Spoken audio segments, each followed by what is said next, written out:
your desire to build a business that will give you predictable high profit.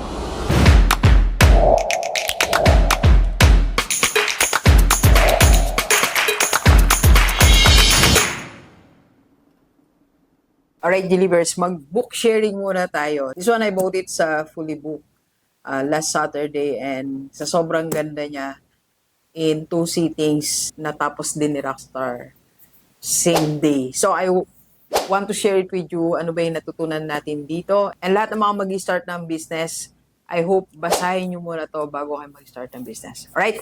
So, the minimalist entrepreneur. Paano nga ba tayo maging minimalist entrepreneur? Hindi lang basta entrepreneur. Kasi ngayon, alam mo, ang daming invitation sa social media, negosyo ka, be an entrepreneur, pero hindi tayo tinuturuan paano ba tayo maging minimalist. And ano nga ba ibig sabihin ng minimalist entrepreneur? Alam nyo, sa mundo ng pagninegosyo, ang unang-una nating pangarap, ewan ko pangarap nyo rin to, kasi ako pinangarap ko rin to nung una. Gusto ko mapunta ako sa city, magkaroon ako ng malaking office.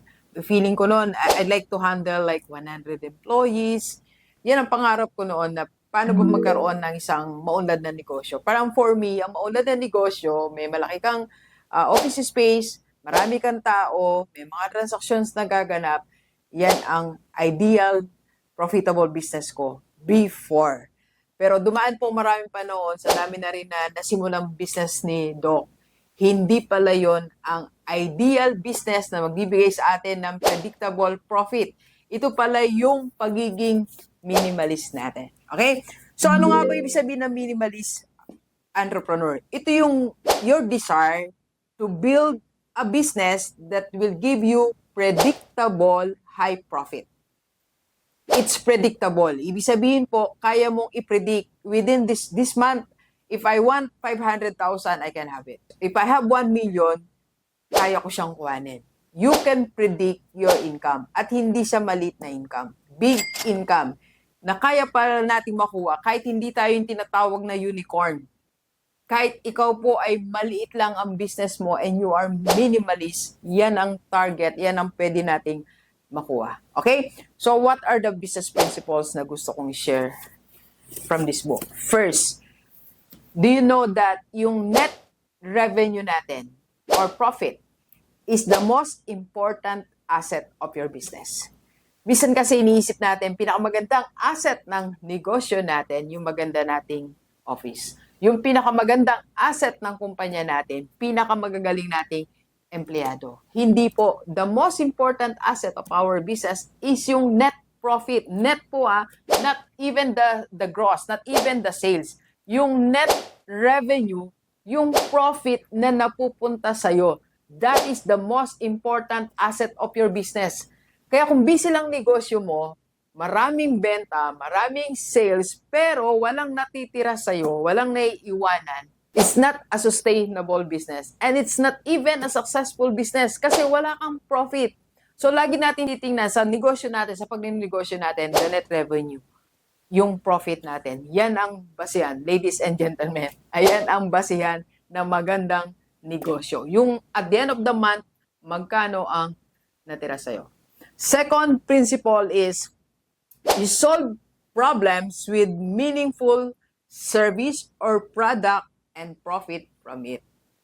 That's the principle na dapat nasa puso natin. Lahat po tayo na nagninegosyo. Dapat meron tayong dalang i-offer sa client natin that's so very meaningful that you can make your client either healthier, wealthier, or happier. So yung pong tatlo na yan, ang pamantayan, para masabi mo na yung product mo o yung services mo ay meaningful. If it can make people happy, if it can make people healthy, and if it makes people wealthy, that's a meaningful business. Okay? And pag ginawa mo yan, yan ang nasa isip mo, lagi mag-provide ng meaningful service or product, you are a minimalist entrepreneur. Next principle, minimalist entrepreneur po is making a difference while making a living. Meron tayong tinatawag na differentiation. Sa business po, hindi nawawala yan. Bawa, pare-pareho po kayo na coffee shop o pare-pareho kayong resto to offer the same food. Pero kailangan meron tayong 10% that makes us different from others.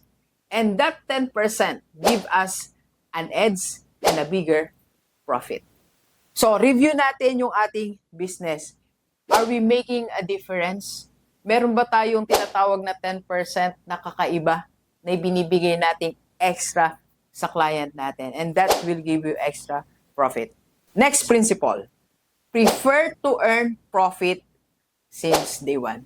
Marami pong business owner, ang goal po nila kumita after 1 year, after 2 years.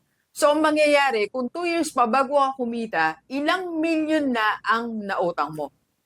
Ilang milyon na ang loan mo? Ilan ay naisangla mong property if that is your goal?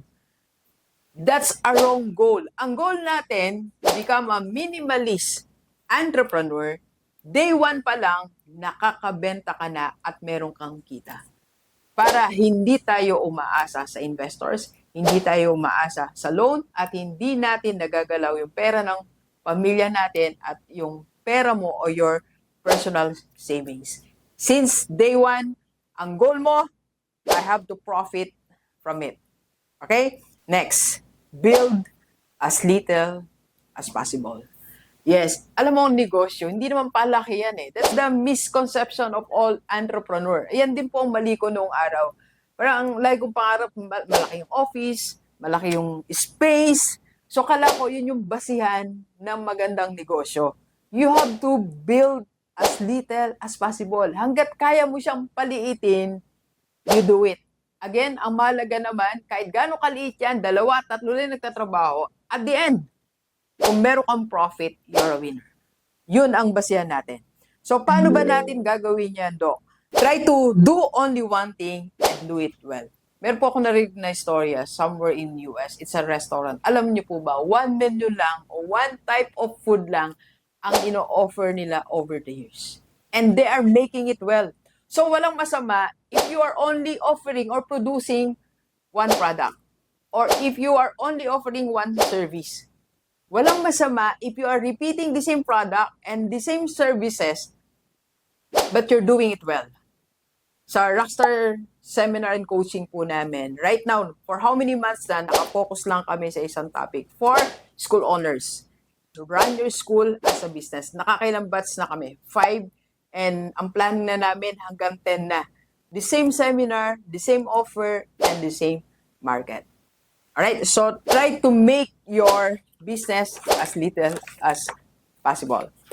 Alam niyo, ang dami pa nating matututunan dito sa book na to. Ang suggestion ko, kung tayong mag-start ng negosyo na hindi natin doon nababasa. And in the end, ito po, I want to read it kung paano siya isinulat dito sa book. We don't need to move to a place called Silicon Valley. We don't need to go to school called Stanford. And we don't need to raise money from venture capitalists just to profit from your business. The internet lets you learn from anywhere, network with anyone, and raise money directly from your customers. So, challenge the Rockstar, stop dreaming a big office space, be a minimalist entrepreneur, and earn big profit. Let's go, let's go. Kape po tayo.